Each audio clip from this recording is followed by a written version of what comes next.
Kaya ikaw ngayon, pilitin mo umakakyat. Siyempre, pangalawa mo. Hindi ka bababawi doon sa ahon na yun?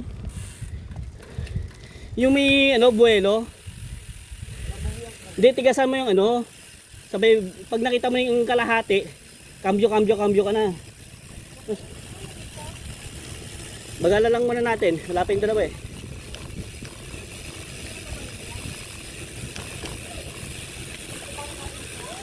Pag sabihin mo, baka malaglag sila sa bangin ha.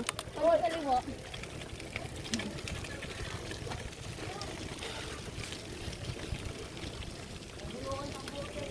Kabudol ka na noon. Oo nga. Ayun, ganun pala siya. Yan. Uy, malaglag ka dyan. Yan, nakita mo? Ha? Kita mo na yung kalon.